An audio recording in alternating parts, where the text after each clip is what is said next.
Om Namo Bhagavate Vasudevaya. Om Namo Bhagavate Vasudevaya. Om Namo Bhagavate Vasudevaya. So Hare Krishna, everybody. Thank you very much for joining us today for the Sanatan Dharma course. This is the first session, and wanted to seek your good wishes and your blessings so that we can share some valuable information and be able to enhance our own knowledge and everybody else's knowledge as well. We are recording this class, and we will share the recording on the WhatsApp group. If you're not in that WhatsApp group, please let us know in the chat and we'll send you the link so that you can join the WhatsApp group.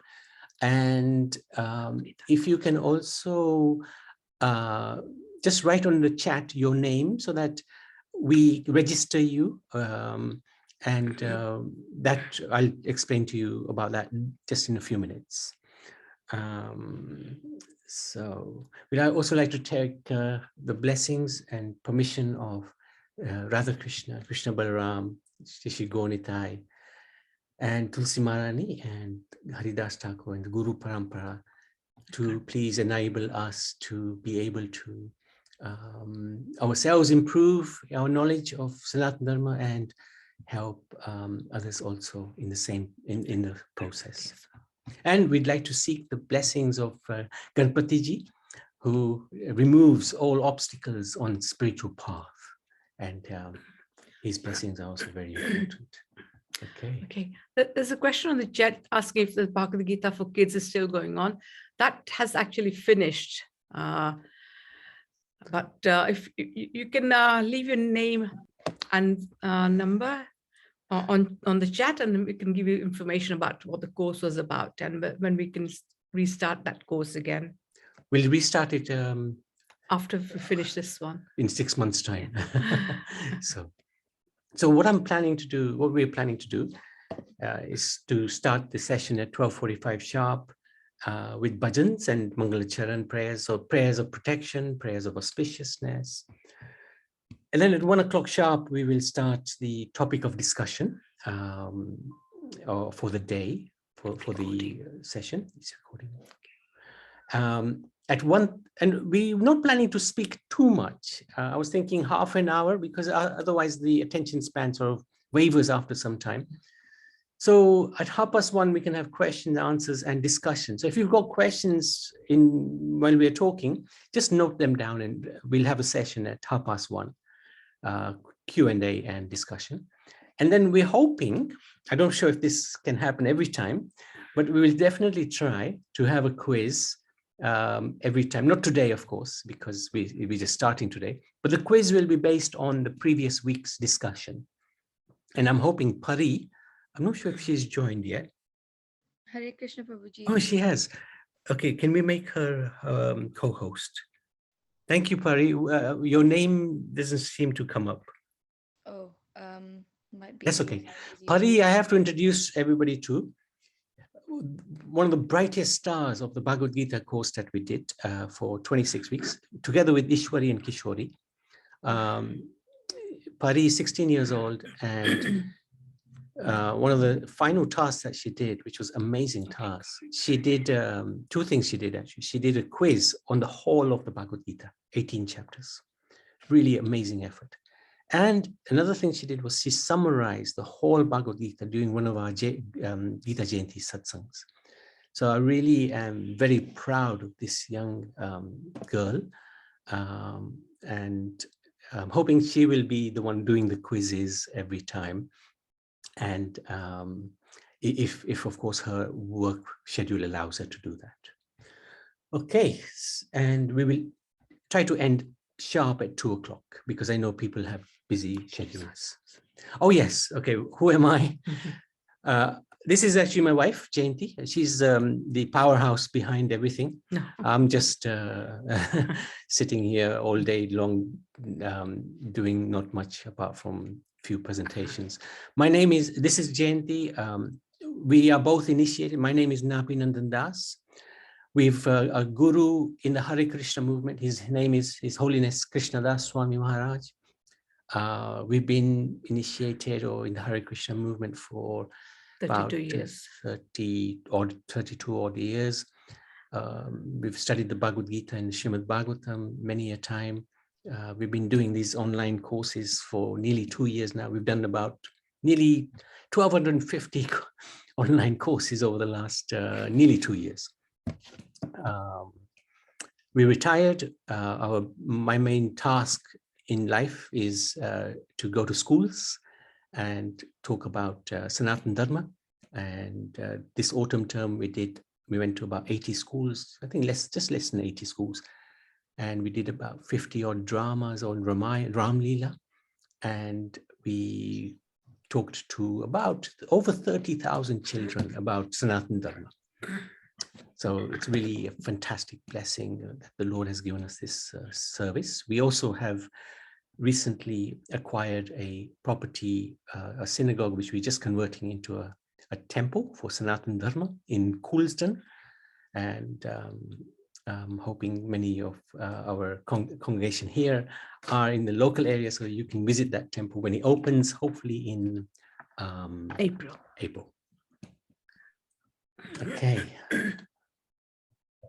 This is a certificated course. That means you get a certificate from the London Institute of Vedic Education. And eventually, I'm hoping that we will be connected with one of the universities in the UK. So that will, of course, take some time. But we definitely have plans to have all of our courses recognized by a university. So what is the planned content for the 26 weeks? Sanatan Dharma is so vast. There was a young man who came to visit me today, Sachin. He said in Banaras, the course for Sanatan Dharma lasts for 7 years. So we're going to try to do it in 26 weeks, half an hour sort of sessions. So we're not going to cover, we're just going to scratch the surface. But we will try to do it in such a way that we will give a synopsis, a summary of the various aspects of Sanatan Dharma. Please bear with us if we make mistakes and don't quite get it right, but Sanatan Dharma is extremely vast. So today we'll talk a little bit about Sanatan Dharma and link in the scriptures. Next week we'll continue with the scriptures because it's the whole basis of Sanatan Dharma is scriptural. It's based on the holy books. We'll have a look at the timelines and compare Sanatan Dharma to other religions. We'll have a look at the 4 sampradayas which are authorized in the Kali Yuga, and Sankaracharya, how he fits into the philosophy of Sanatan Dharma. Have a look at the gods and demigods. There's so many misconceptions that we as Hindus have about our own Sanatan Dharma. So we'll try to put those in perspective.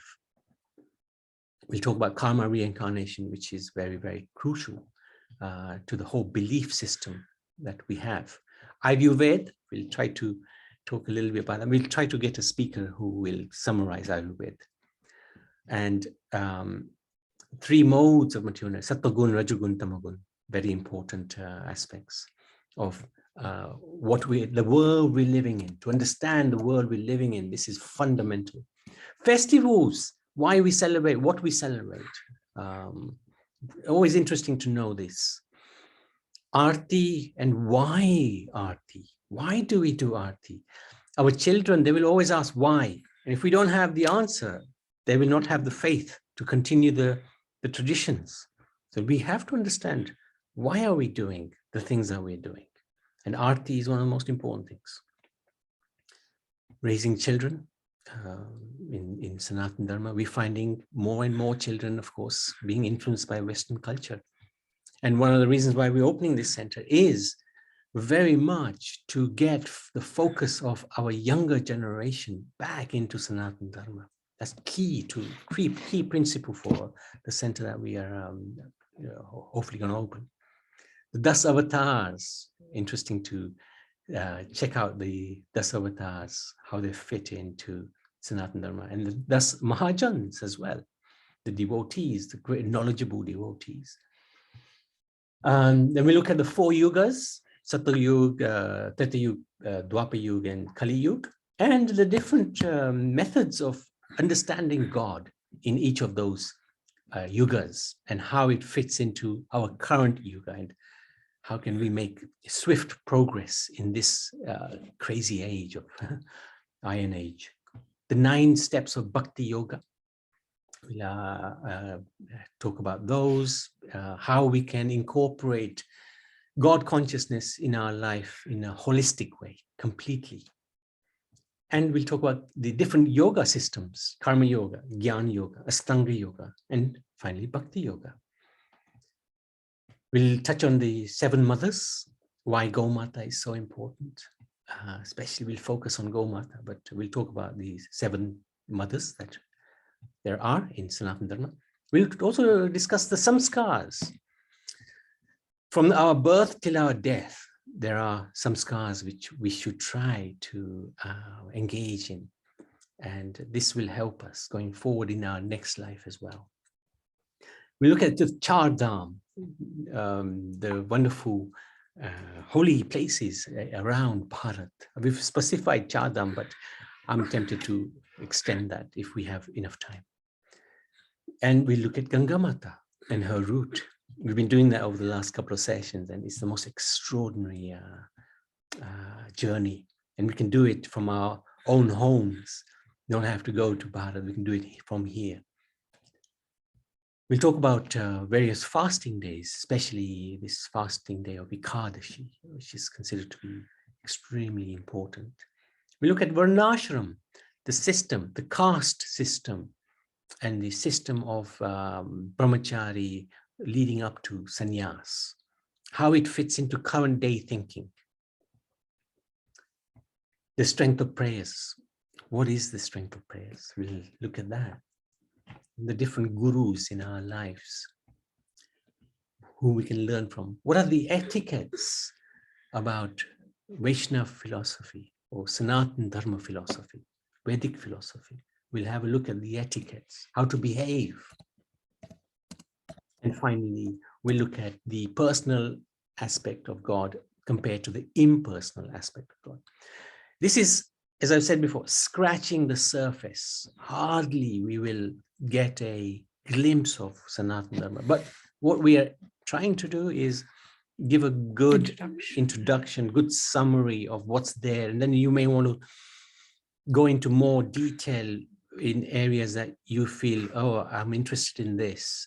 So all we're doing is facilitating that interest to come about. We're not guaranteeing that you'll know everything about Sanatana Dharma, because I have to confess, I don't know everything about Sanatana Dharma.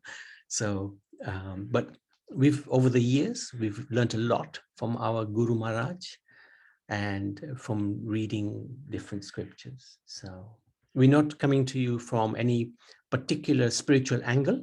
We're not ISKCON. We're not part of the Hare Krishna movement.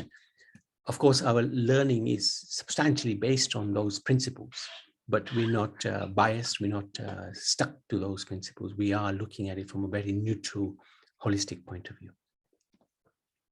So what is Sanatana Dharma? Right? Now, we call it Hinduism, but actually this name, Hindu or Hinduism, doesn't even exist. So that's one of the first things my Guru Maharaj would explain to me, that yes, you're calling it Hindu, you're calling yourself Hindu, but that name doesn't even exist in the scriptures. It's a name that's been given by foreign invaders. When the Mughals came into India, into Bharat, they crossed over the Indus River, the Sindhu River, and within their vocabulary, it's difficult for them to pronounce Sa. So instead of saying Sindhu, they were saying Hindu. And then this Hindu name stuck. Everybody below the Indus or Sindhu River was called Hindu. And that's where the names come from. The name is given by foreign invaders. So ideally, when I go to schools, I generally try to explain this if there's enough time, that the word Hindu doesn't even exist. Actually, the real name of this culture, this tradition, is Sanatan Dharma. So this is quite interesting. So try to avoid, if you can. Of course, we use it for the sake of simplicity, because everybody recognizes Hindu. But when we're conversing with each other, we should try to use Sanatan Dharma as opposed to Hindu, because that's the real name, Sanatan Dharma.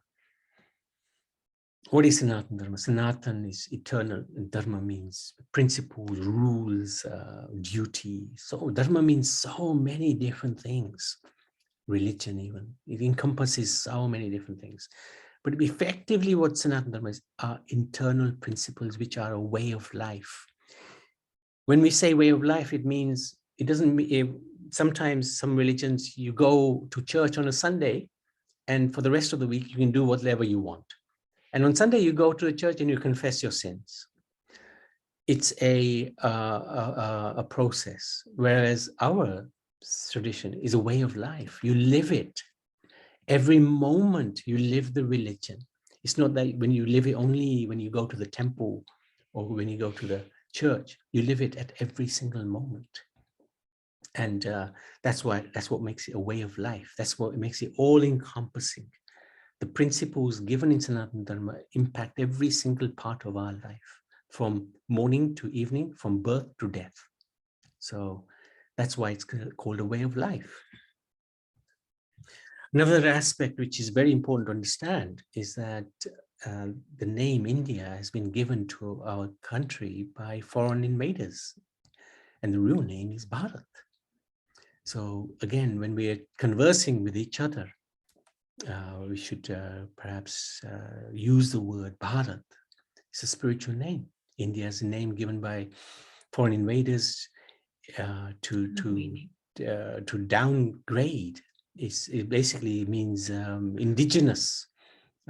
India, indigenous. It's a term. It's a degrading sort of term used for people that they have invaded, countries that have invaded. So better to use. If you look at some of the Pakistani newspapers, they actually use Bharat, which is really extraordinary, because most of our national newspapers, they always use India. I know there's a campaign to change the name of the country to Bharat. I'm not sure how far that campaign has got, but I do understand the Prime Minister is keen on this as well. But anyway, within ourselves, at least, we should understand that we are talking about Bharat, not India.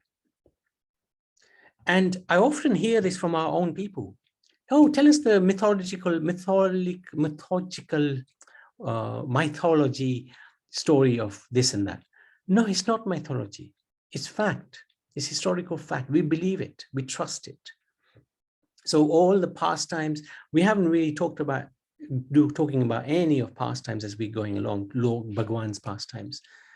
But all of these stories and pastimes, they're actually, according to our scriptures, true. They're not mythology. They're not mythology. So we ourselves have to understand that, and we should try to not use the term mythology. It's not mythology. We have to have that faith. So Sanatana Dharma, as I explained before, has scriptural basis. It's just fascinating. The number of scriptures, the level of scriptures. I'm going to give you a bit of a shock now. I hope you're ready.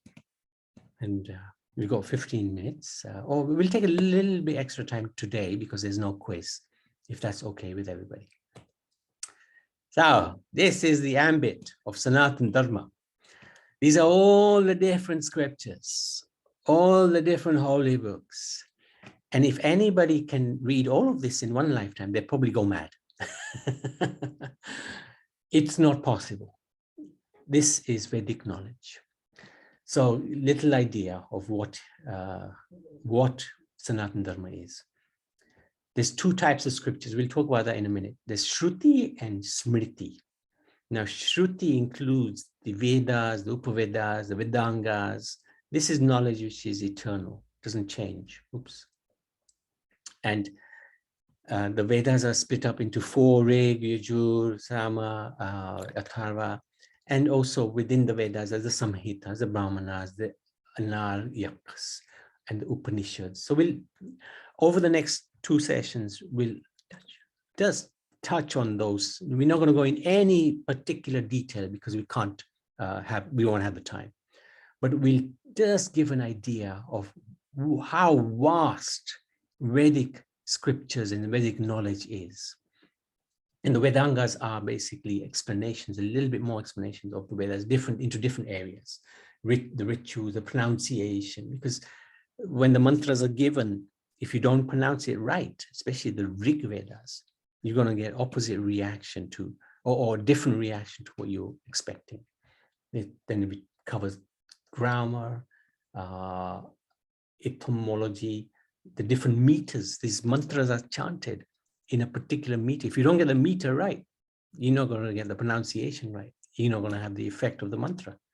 So it's very precise. And in this age of Kali Yuga, there are very, very few Brahmins who can actually recite the Vedic scriptures correctly. Very, very few. Okay? It's the nature of this age. But God has given certain concessions, which we'll talk about over time. Astrology is also within that. And then we got Smriti. Smriti can change over time. The instructions, and the rules, and the knowledge can change over time.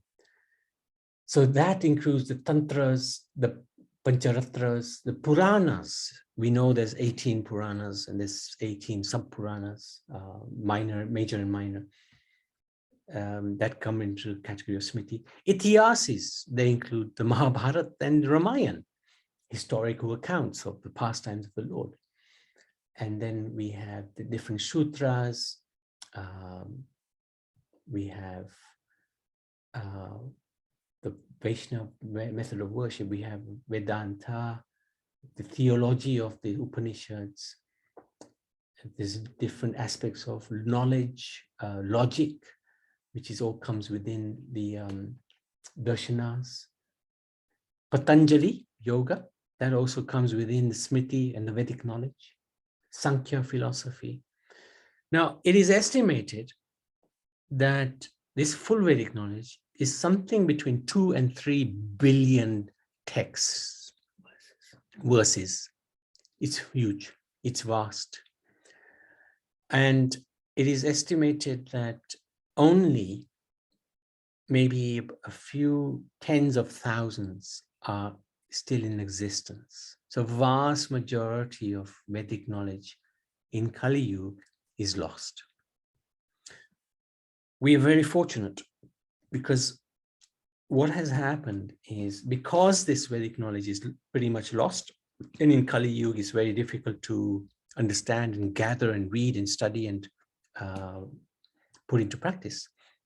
Lord Krishna has given us all of this Vedic knowledge in 700 verses, 700 slokas. That is the Bhagavad Gita. The Bhagavad Gita is effectively a summary of the full Vedic knowledge. Anybody could have spoken this knowledge to Arjuna, or anybody could have spoken this knowledge to Arjuna. Narad Muni could have done it. Ved Vyas could have done it. Balaram could have done it. But actually, they wouldn't have got the same knowledge which Krishna has given. What Krishna has done, he summarized 2 or 3 billion verses into even less than 700, because he only speaks about 570 times. So he is concisely explained all of Vedic philosophy within the Bhagavad Gita. So this is our great, great fortune. And only Krishna can do that. Balaram couldn't do it, Ved Vyas couldn't do it, nor could Narad Muni. No one else could do it. Only the Supreme Personality of Godhead, Sri Krishna, could do that. So this is something to bear in mind as we're going through Sanatan Dharma. There are aspects to it which are extremely complex, but our lives are very short, and the complexities are so great that we may get stuck in a particular line and not see the end of that, and our life is gone. And that's why Bhagavad Gita is such an important book. It's a roadmap to life. Now, we're not going to talk about Bhagavad Gita specifically in this course, although many of the topics we consider will have their basis in the Bhagavad Gita. But Bhagavad Gita course we've already done. We'll start that straight after this one in about 6 months' time. Okay. So that's just a preamble of Sanatan Dharma. This is what Sanatan Dharma is based on. Okay. As I briefly mentioned, the Vedic scriptures are divided into two categories. Shruti, which is heard, it's the revealed truth. It consists of revelations and unquestionable truth, which is considered eternal, never changes. Shruti means the Vedas, the Upanishads. And then we have the Smriti, that which has been remembered. This is what is heard, this is what is remembered. And it's realized truth, supplementary. It may change over time, depends on time and circumstances. And it's authoritative only to the extent that it conforms to the bedrock of Shrutis. The basis has to be on Shruti. Smriti means derived from the Vedas, such as the Itihasas and the Puranas. So let's have a look at again the Bhagavad Gita. Where does it fit in? Because Mahabharata is Itihas, Smriti. It can change. But Bhagavad Gita was actually spoken by Krishna, spoken by the Supreme Lord Arjun to Arjun in the battlefield. So actually it's regarded to be in the category of Shruti. The principles given in the Bhagavad Gita are eternal, unchangeable principles. Gita is also Smriti because it's within the Mahabharata, which is Itihas, historical. And it's happened in the past, it's remembered, just like Smriti is always remembered, and it's written down by Vedas. So it's in both categories, but we should remember that primarily it contains eternal religious principles. So it's Shruti, it's got to extreme, strong authority. Now, let's have a quick look at the Vedas so that we have an idea of what's in them. We're not going to look at any of the detail because we will just get stuck. But we'll have an overview of the four Vedas. And I have to confess, I haven't studied the four Vedas in any detail. I've just got an overview idea. And because it's an overview idea, it may not be completely correct. So please do bear with us if we are mistaken in any way. But this is what, as far as we understand. Rig Vedas is the Vedas of praise. There are hymns in this Rig Vedas, mainly praising the Devatas. Who are the Devatas? They're like the Indra, the Vayu, Agni, Surya. These Devatas, which we will cover later on, what is their job? What do they do? Who are they? We'll talk about in time, but mainly the Rig Vedas are seeking the blessings of the Devatas. And when invoked, they're invoked during the Vedic ceremonies in order to get immediate material gains. We call it karma kanda. It's a business transaction. I'll pray to you, I will praise you, you give me rain, you give me wealth, you give me good health. It's a business transaction. Most of the Vedas are in this karma kanda mood category. The reason being, at least human beings are worshipping somebody other than themselves, even if it's in order to gain material gains. Part of the Rig Vedas primarily deal with the Soma ritual, which is the extraction and purification of the juice of the Soma herb. And this Soma juice is drunk by the Devatas. It's something that is something that's exclusively for them. The Rig Vedas, the mantras are chanted by 4 priests who conduct the Vedic rituals, namely the Hota, which calls the devatas with the mantras from the Rig Vedas. Only the Brahmin priests who could be sure of chanting the mantras accurately can produce the desired result. If the mantra is chanted incorrectly by someone who was not qualified, the desired result would not take place, and often sometimes something undesirable or horrible could happen. So we need to have qualified Brahmins who know the Vedas, who know the mantra, who know the meter, in order for the impact of these praises, of verses of praise, to take impact. But there is one Shukta, Purusha Shukta, which is in the 90th chapter of the Rig Veda, which is actually a prayer which the devatas do when they approach Vishnu. And this Purusha Shukta, you can Google it, and you will find on Google, you find YouTube some fantastic renditions of Purusha Shukta. And that is worth listening to every single day, because these are prayers of the devatas to Vishnu for his protection. Next Veda. So we've done Rig Vedas, now it's Yajur Vedas. Yajur Vedas is the Veda of rituals containing different levels of knowledge and wisdom.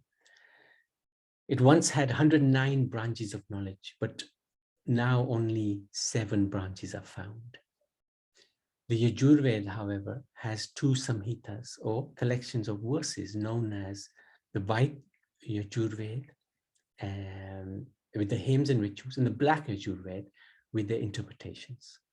These are primarily for the priest to use as a guide in performing sacred rituals, such as the Ashwamedha or the Rajasuya sacrifices, since they also contain directions or formulas that the priests use with the verses that are sung during the ceremony. Not so much used in Kali Yuga, because the Ashwamedha and Rajasuya ceremonies were done in previous ages. So Yajur Veda probably has very limited use in Kali Yuga. Samaved, the Veda of melodies, contains 1549 verses meant to be used as songs in various ceremonies, primarily for the Udgat priest. Most of them are taken from the Rig Veda and arranged according to their use as utilized in particular rituals. From the original 1,000 branches of Samaved, there's 3 are still available, of which the Kautumya and Jaiminya are prominent. So again, we would struggle with all of this, because they're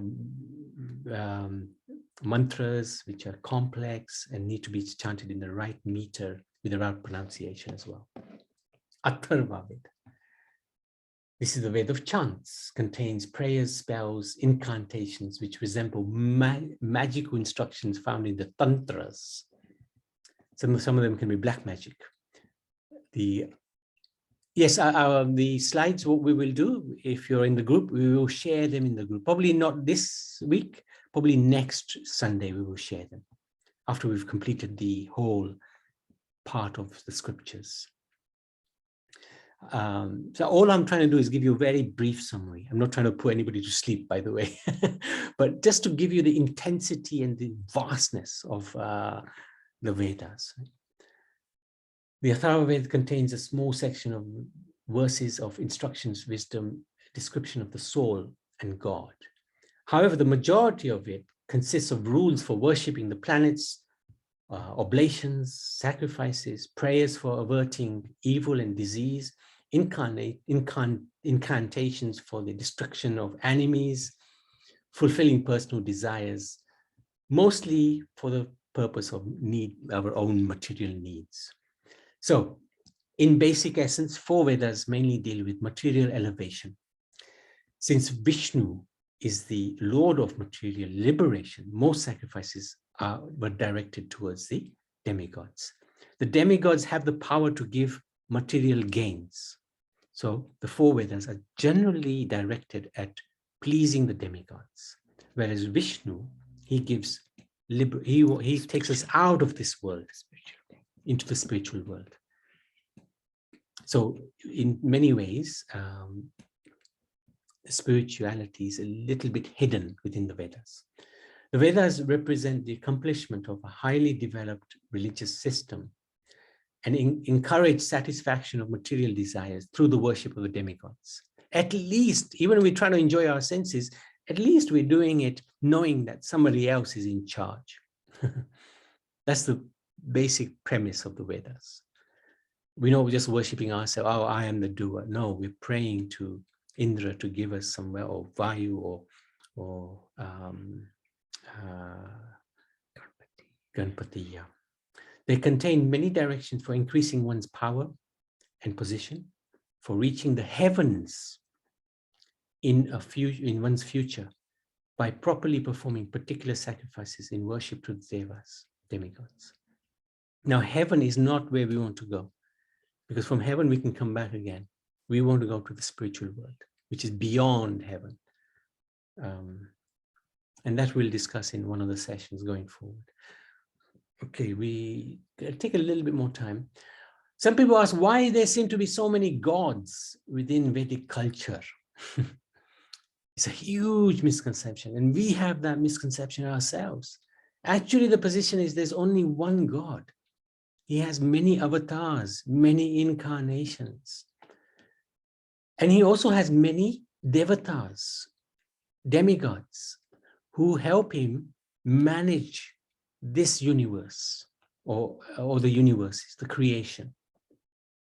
When these demigods are properly approached with prayer or worship, they may help facilitate the person by granting certain wishes that are within their jurisdiction. The names of the demigods are like offices. Indra is an office. King of heaven is an office. Many people can occupy that position. Just like the prime minister is an office. At the moment, Boris has it, probably not for very long. But it's a position. It's not that Indra is forever one person. In the case of the devas, it is only after accumulating. How do you become a deva? You do a lot of pious credits, pious activities, give a lot of dhan, do a lot of good.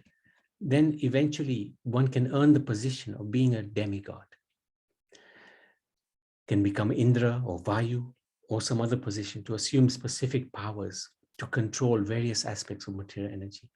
But this is all waste of time because we're still in this temporary world. Because someday we will get knocked off the position of Indra or Brahma or Surya.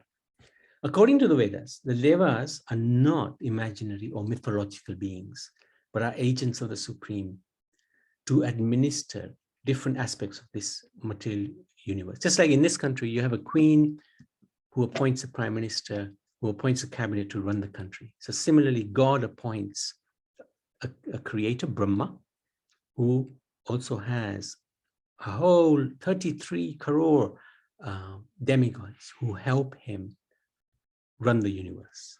It's not a small job, it's a big job. Last point I just wanted to cover. The main subject of the Vedas is karma kanda, this business transaction. I worship you, you give me something material. So why is that? The karma kanda section is meant to supply the rituals for purifying our mind and actions in pursuit of our desires.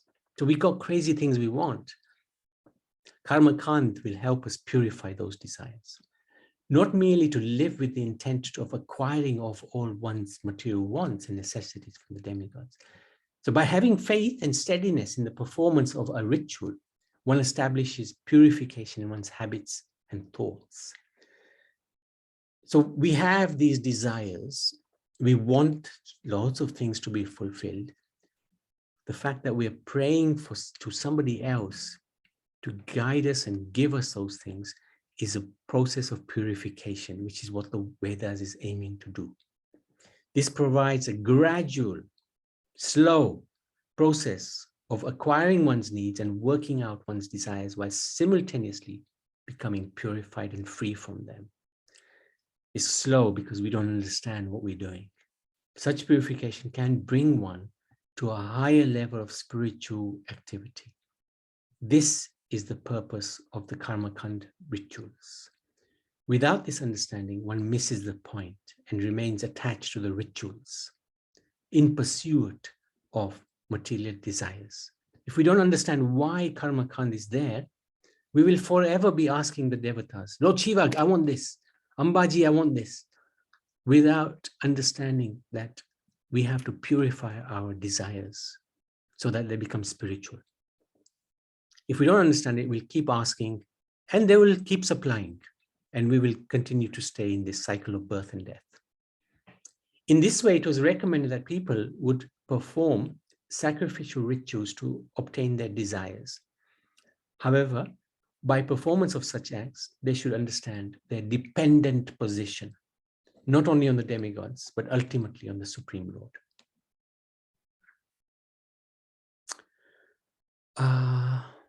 You see. Okay, what's the time? I think let's stop there. I've given a lot of detail, a lot of information, and let's take some questions or discussion. If anybody would like to share anything that you, yep, you can raise your hand and we can take questions. Now, Ishwari, Kishori, they usually have about 20 or 30 questions in one go. To someone else? And they're very, very impressive. So It's only eight today, let's go to you. Yes, Ishwari, Kishori. Did the sages manage to read all the Vedic scriptures? Yes, absolutely. In previous ages, the lives were much longer. So in Dwapar Yuga, average person lived 1,000 years. In Treta Yuga, 10,000. In Satya Yuga, 100,000. This is what our scriptures say. So they would have enough time. But in Kali Yuga, hardly anybody even gets to 100. So it's very, very difficult to read the scriptures. Good question, Ishwari. Have you ever met a Brahmana that can recite all of the Vedic knowledge correctly? I have to say, I'm not even qualified to make that judgment. All I know is my Guru Maharaj, he would teach us verses, he would teach us the slokas, and he would correct us innumerable times, and we still get it wrong. But our spiritual master, he was very expert in the recitation of the scriptures, but not, he never advised us to read the Vedas or try to do the ritualistic activities in the Vedas. We do have actually in our, potentially in one of our, a priest who hopefully will be with us going forward, and he seems to be extremely competent. So we're hoping that he will be able to, recite these Vedas. But it's not something that's particularly important in Kali Yuga, in any case. Did one person write the Vedic knowledge, or was it different people, or was it the Supreme Lord? Supreme Lord via Vedvyas. So Vedvyas, he wrote down. See, the Vedas was always spoken. It was only in Kali Yuga, or just before Kali Yuga, that it was written down, because in Kali Yuga, nobody has the memory.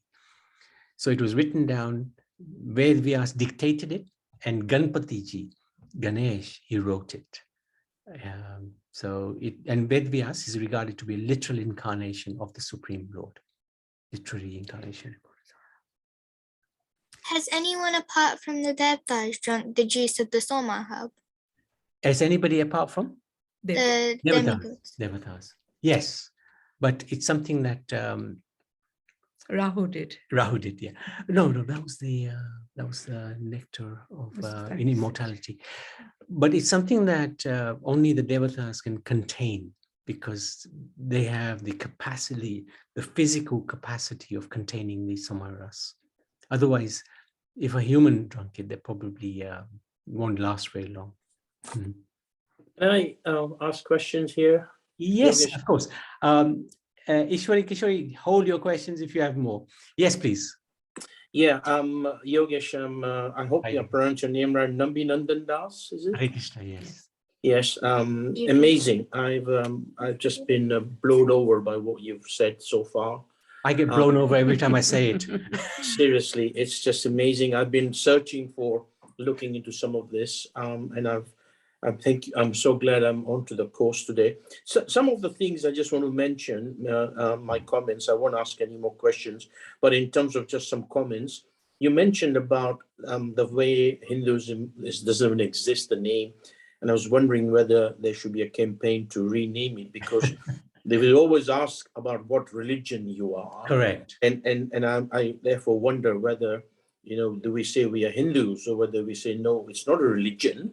We are part of something bigger than a religion. Correct. And there's something, it's not a question, but it's something to think about. Correct. Correct. Then you also mentioned Bharat, and I think Just on it's that very point, good. my spiritual master, he never put Hindu in any, or whenever he wrote, he would write Sanatan Dharma. Because you have the option other. So he would put other, and he'd put Sanatan Dharma against Yeah. that. So do you still think it's a religion? No, it's a way of life. It's a So therefore, when they ask you in the form, do you follow any religion? What will you say then? Still Sanatan Dharma. So at least you're making them aware. Okay, good. Yeah, and the Bharat you mentioned, that's very good. There's a campaign. It'll be interesting to find out how that's going. Then you talked about the gods in your text. You talk about there's only one God. And I'm thinking, why do we use the word plural, gods? We should just stick to God rather than gods. And I understand demigods and everything. But I think there's something, my feeling is the word should be just singular, God, rather than gods. Yeah. That way you don't have to.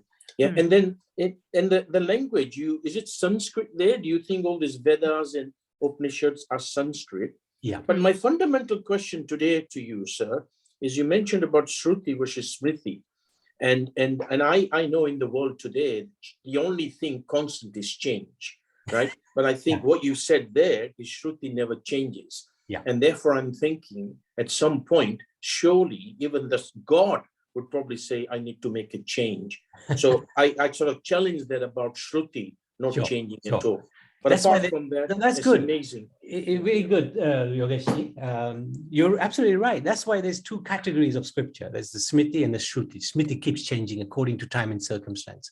But what a Shruti is, it's like the karma, the reincarnation. Those principles don't change. Just like the traffic lights when you're driving down the road don't change. Right? They remain constant. So similarly, the rules and regulation, that the rules of karma, the rules of reincarnation, and such philosophy, those don't change even according to time and circumstance. They just are always going to apply no matter what. That's what Smriti is, Shruti is. Thank you so much for your feedback and Thank you. Your comments. No, I'm enjoying this. Thank you. You might not say that after a few weeks. What the heck I'm is sure on I'll about? say, because it's, thank you. Okay, Arjun, now, would you want to unmute yourself and ask? It's about the sacrifices. So one time when I was watching a documentary, not a documentary, they were like sacrificing a cow. Yes. Like one that just made Good question. Krishna angry. Yes, very good question, young man. In this age of Kali Yuga, it is not recommended to do any animal sacrifice because the Brahmins don't know the mantras.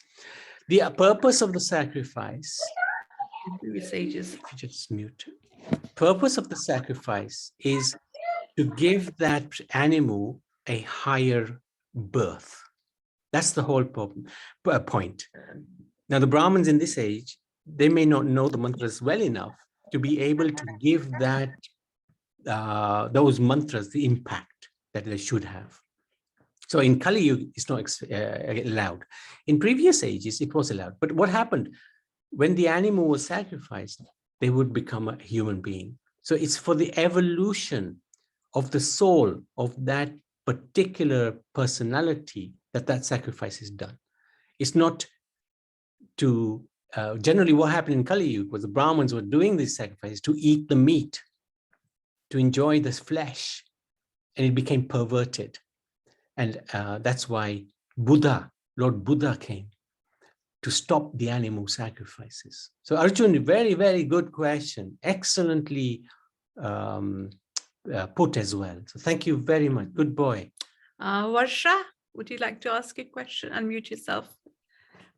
Hare Krishna Prabhuji. Hare Krishna. I got two questions. You mentioned about Mughals that came to India and gave us this name of Hinduism.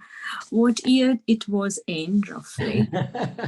Okay, it'll be around about the 12th or 13th century. Okay. Yeah, round about that time. And my second question is, you mentioned about the Supreme Lord or Absolute Truth. Is that Lord Vishnu who you want to mention?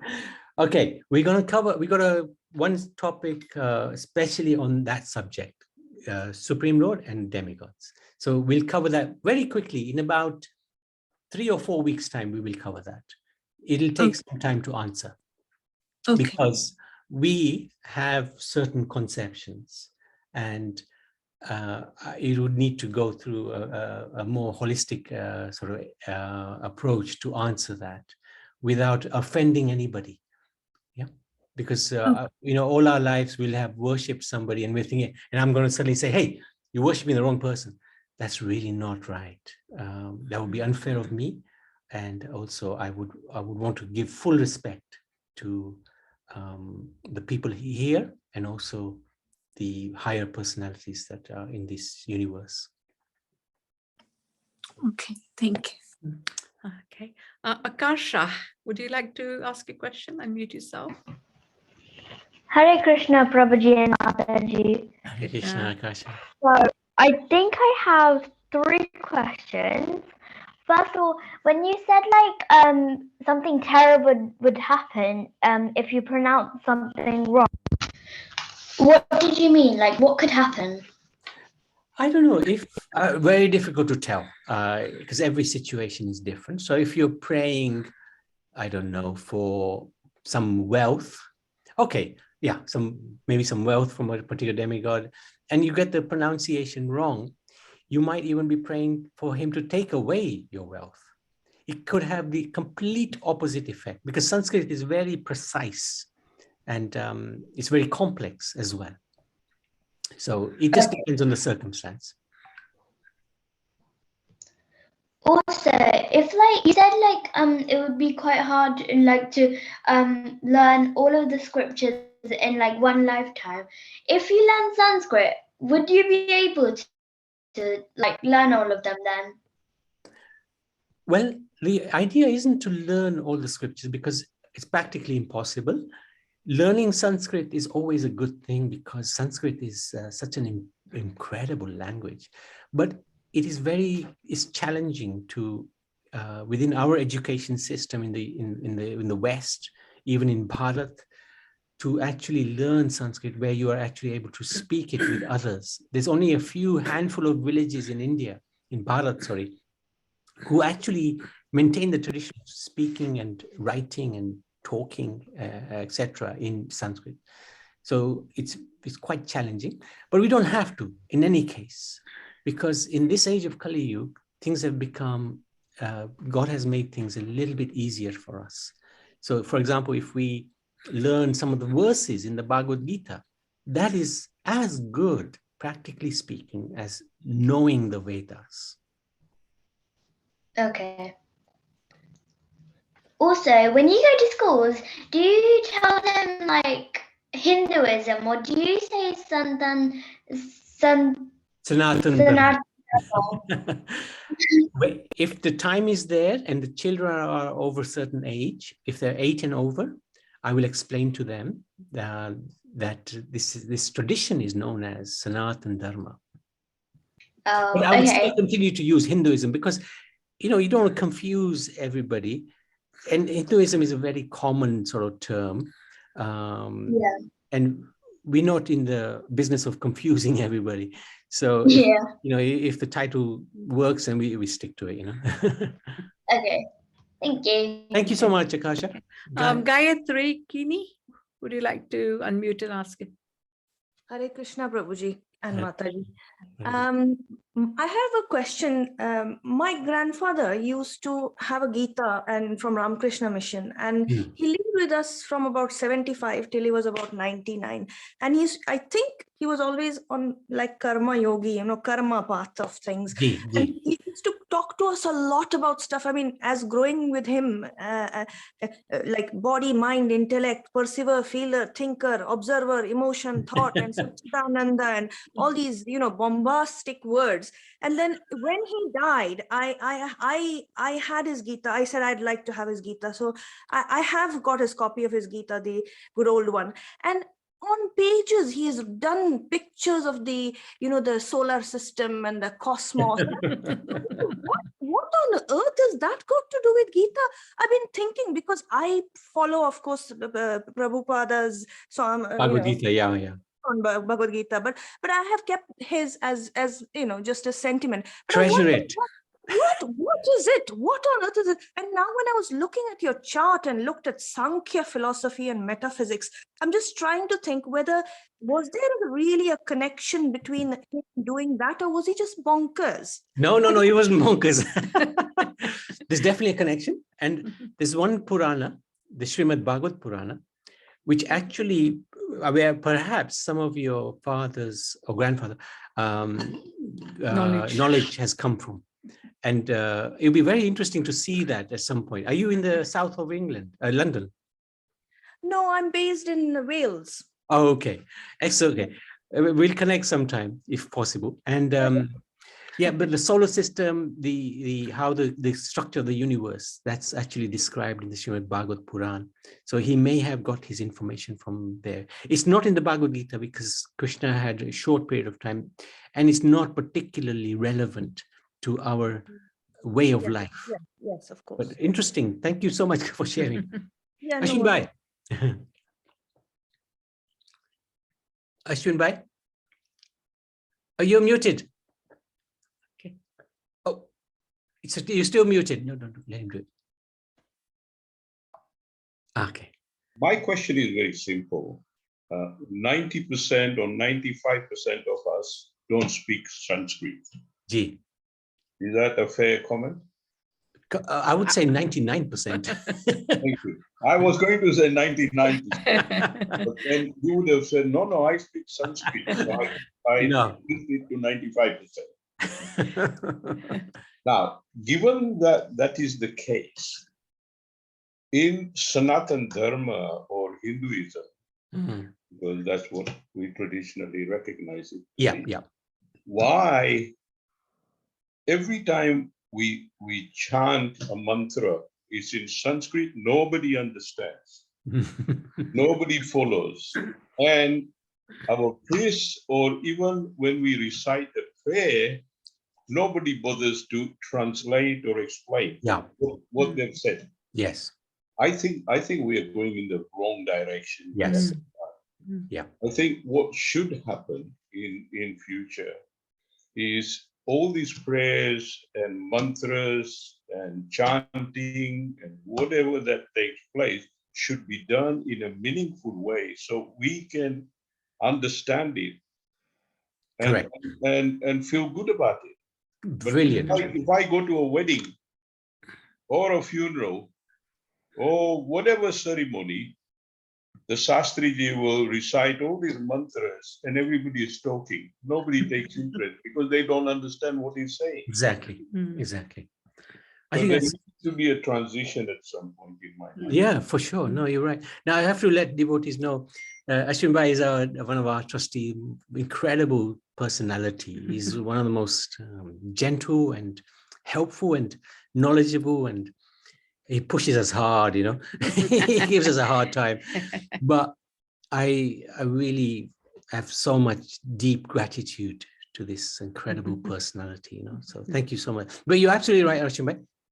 Hence why we try to make sure everything is translated into English, and we try to explain, like we're going to do the Aarti session, why do we do this? It's just, otherwise it's just dogma, it's just blind faith.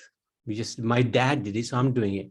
And then your children will ask you, and nowadays, if we don't have a good explanation, they'll just say, no, I'm not interested. They're very frank.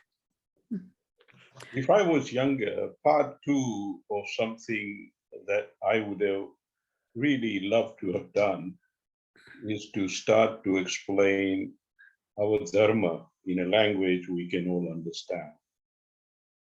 Yeah, I mean, that's what we're trying to do. Yeah, and this is good. Okay.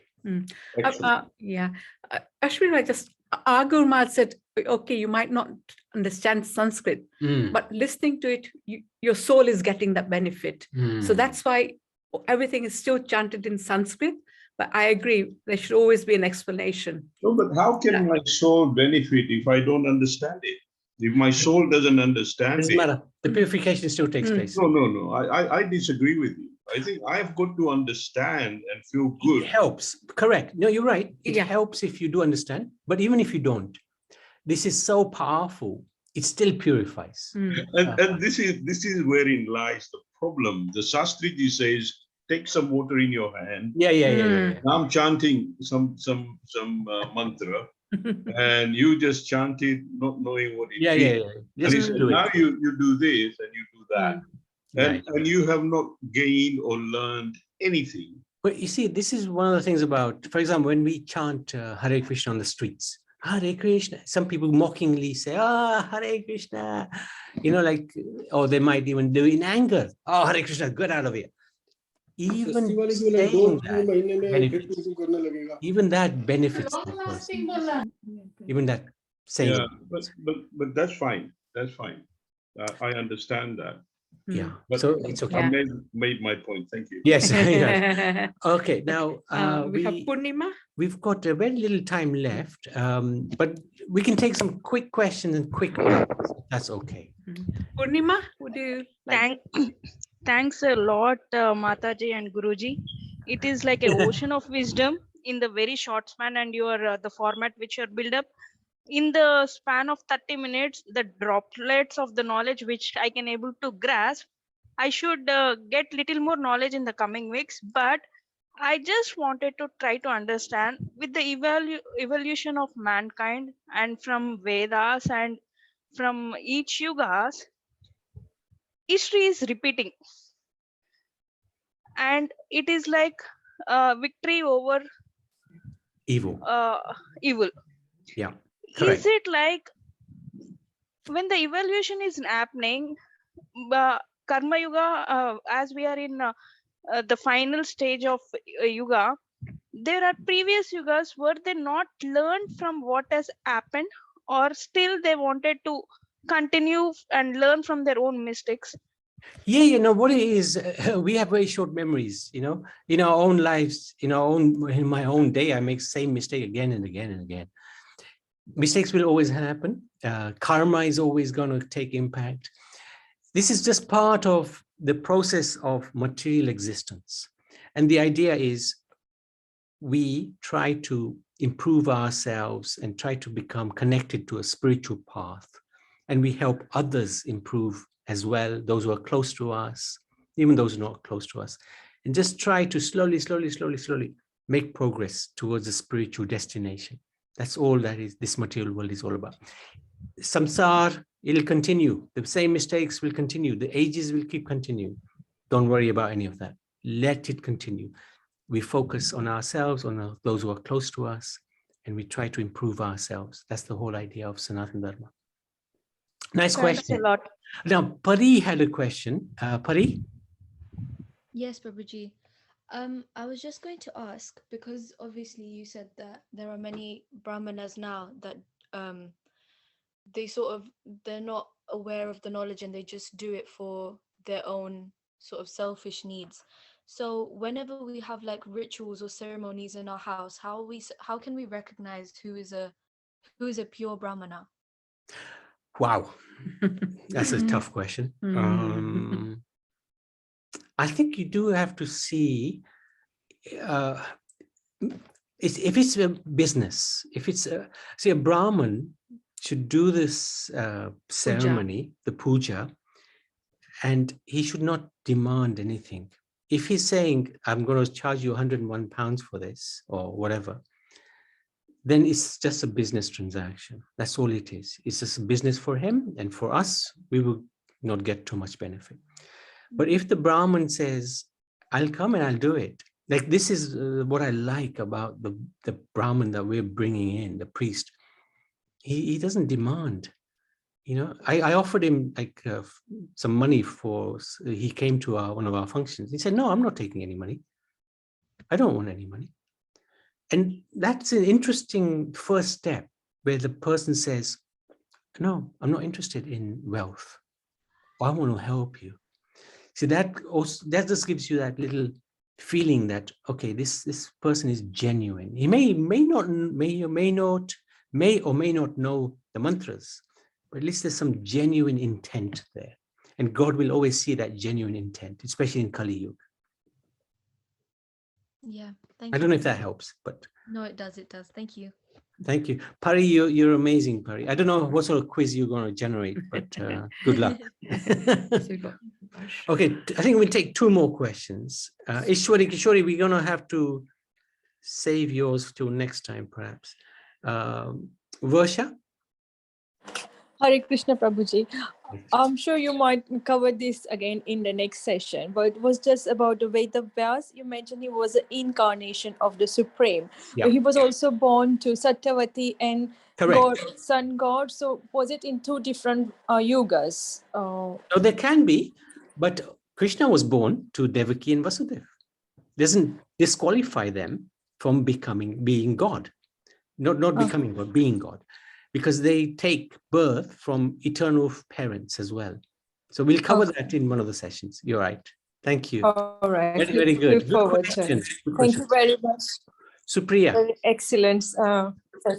Thank you so much. Please keep joining. And yes, certificates will be based on joining and participation. Your participation is good. Thank you so much. Supriya? Hari Om, everybody. 2 things I just want, these are my observations and knowledge I learned. Sanskrit language, not everybody understand, but our mother tongue still has a lot of words of Sanskrit. Secondly, the vibration it produces, it has a very good effect on our mental and body and soul. Correct. So this is what, it's up to the scholar to translate it, what they're going to do, because they're not going to do the translation word by word, but they can give the gist what we are saying. Like we do it 18th chapter when we are sending off somebody, at their end ceremony. And secondly, what I was going to say to you was all the, the Brahmins or the, the pujaris who come to do the puja, that is their way of living and supporting themselves. If you don't give them anything. No. We're not saying that. Yeah. We should always give dakshina. No. Good point, actually. If I've said that they shouldn't take anything, no. Yeah, because they don't have any earning, the means of earning. No. But what I'm saying is they shouldn't demand dakshina, but dakshina has to be given. If dakshina is not given, then you haven't done the ceremony. I'm talking about here that the Panditji we invite, they're all associated with the temple and they have to pay something to temple to come out of the temple. And we understand all of that. But what I'm saying is it's the principle of demanding money. That cannot be there. But everything I understand that, Supriya. It's the service they are providing. Yeah, we understand that. And we have to give what is in our capacity to give. And it shouldn't be like, I'll give you 10 pounds or I'll give you 100. If we can afford 1,000, we give 1,000. Yeah, but we have to maintain their living as well. That's absolutely. But the Brahmins don't do this for a living. If they do it for a living, if that's what they're demanding, then they're not Brahmins. What, Supriya, you have to understand is that this Brahminical culture is very, very deep. In order for us to get the benefit of that, if we have to follow it properly. And if the Brahmin is demanding things, yes, he has to live, but who in their right mind will not give very No, they don't. As you know that you're asking for raising the fund. Are people giving you? But that's different. That's not different. That's completely different. And actually, we collected nearly £5,000 today. Yes, they are giving. So don't But think. I find it very difficult unless, you know, you say something like coming to any program, if you don't put any fee there, you know, people will just come. For example, we're not charging for any of our courses. Yes. Not one course have we charged a penny. But one Yes. person has given us £27,000 from the course. Yes, but but just wait. If I charged you £10, £20, I would never get to that £27,000. You see what I'm trying to say? You don't, it'll come. The Lord will send, the Lord will give. We don't have to worry too much. We make our effort, that's all. We worry about making the effort. The Lord will do the rest. Can I just ask this Maitreya? Hi, it's Maitri. Hello. Maitri. Thank you. Yes. The last question. Yes, thank you. So this is with regard to the continuing the conversation that we just had. You are right. God will give us, correct. But there are certain situations where it is the humans that help each other. That is also part of the service, right? I mean, if I've been reading Bhagavad Gita and I've understood that the Sanatana Dharma that you were talking about is not only rendering service to the Lord, but also to each other, because Lord resides in everybody. The concept of Sanatana Dharma, according to Bhagavad Gita, is that when Paramatma is the supreme, yes, but as Jivas, we also have a superior consciousness. So, which may not be as supreme as the Lord, but it is something that is supreme more than the inferior consciousness, which is Prakriti, that is the material nature that we're talking about, which is the money and other desires that we have as humans. What I'm trying to say is, when a priest asks money for their service, it does not mean that they're questioning the genuinity of what they're doing.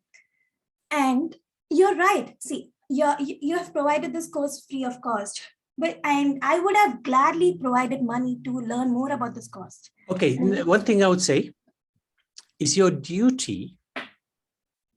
See, when Krishna went to Sandipani Muni and learned for 64 days, he doesn't have to learn anything.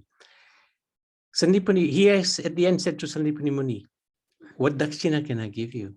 And Sandipani Muni said, I don't want anything from you. Krishna said, no, it's my duty to give you. Otherwise, the knowledge will not transfer.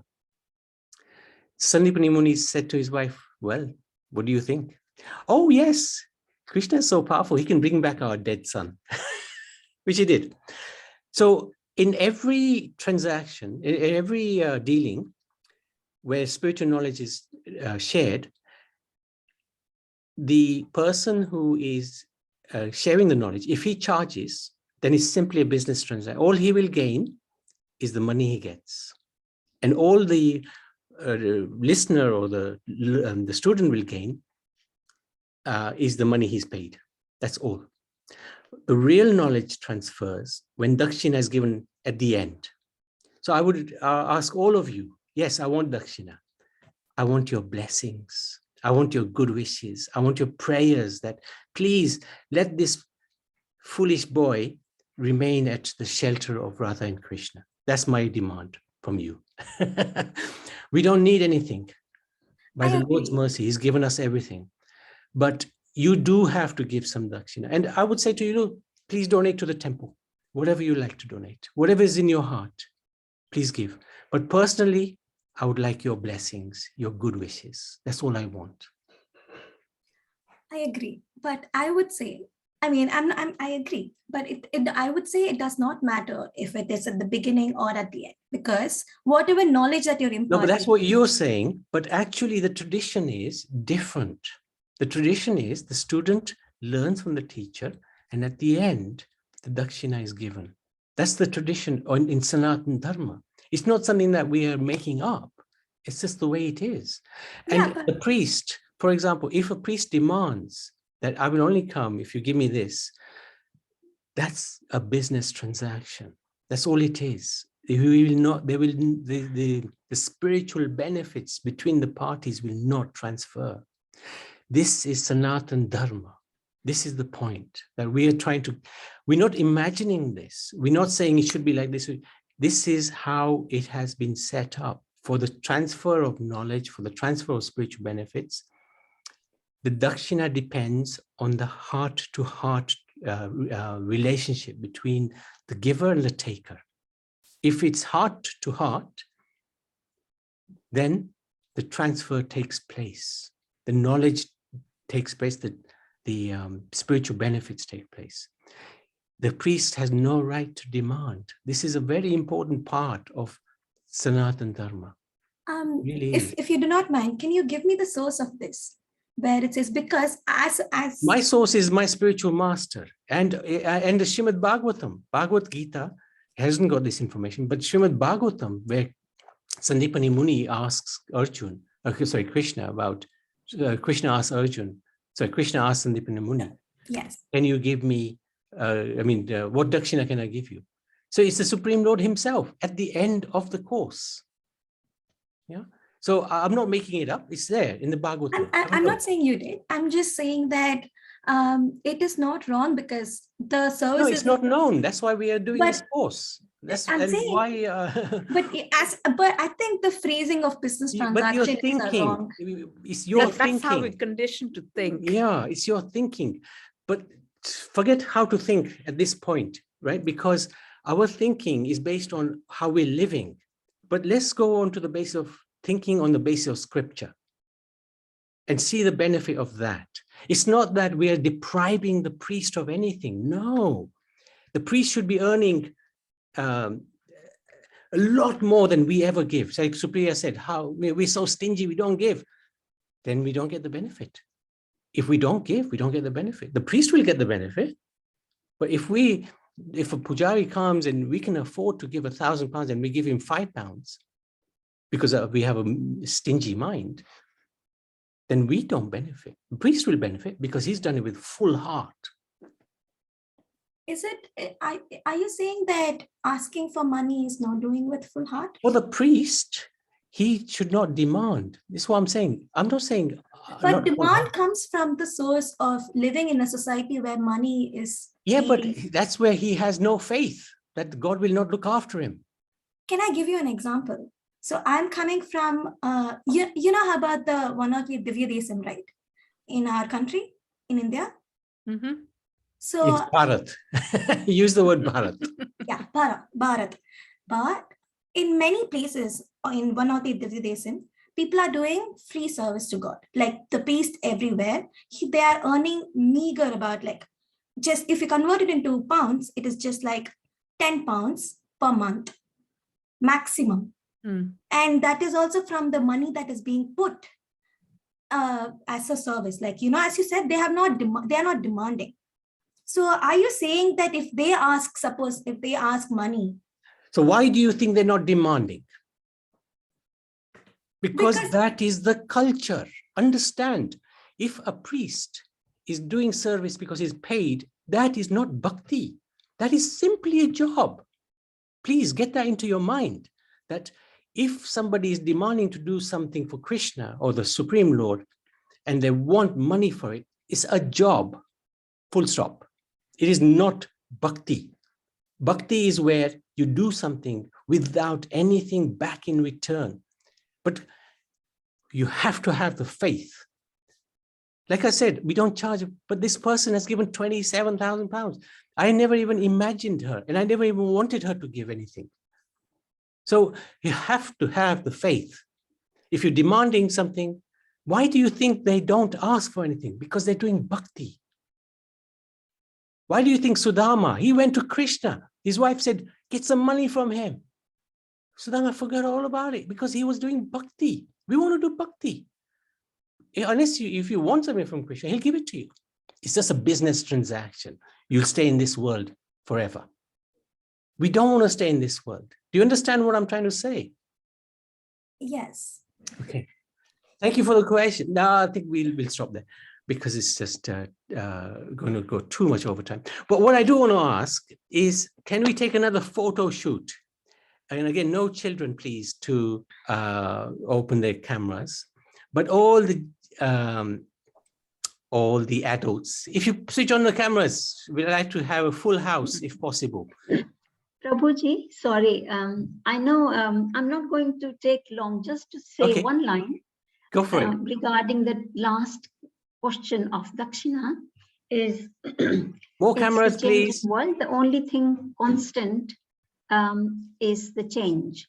So I know it is traditional, but the times have changed, and the lifestyles have changed, the needs have changed, they might have become wants. So everybody needs money to survive. No, but so faith has to be there. No. Service. That's why you're thinking money will be denied to the priest. No, why do you not have faith that the priest is always looked after?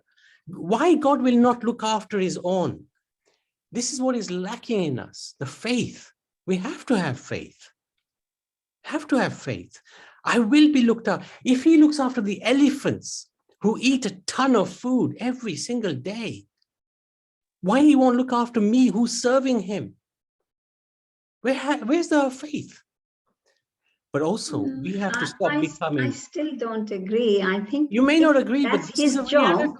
We all go to a job, and then suppose... Yeah, but also, we have a miserly mentality. And you say, okay, we won't take any money, but we will work. That doesn't go. No, we're not saying the priest should take money. He should be given what is appropriate in the circumstance.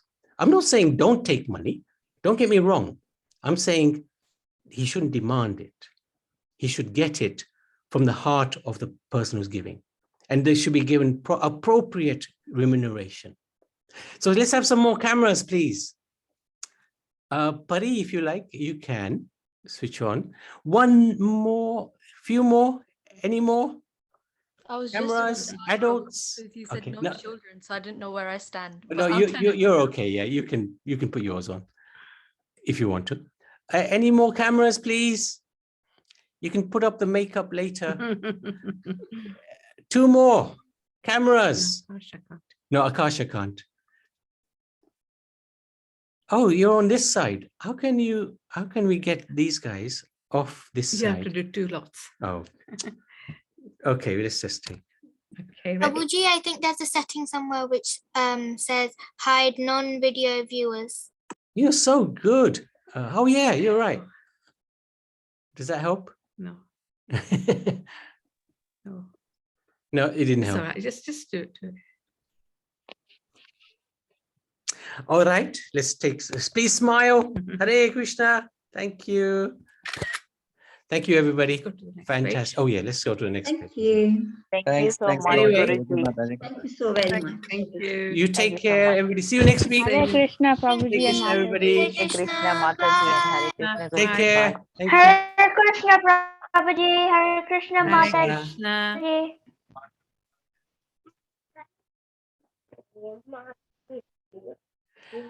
Thank you, everybody.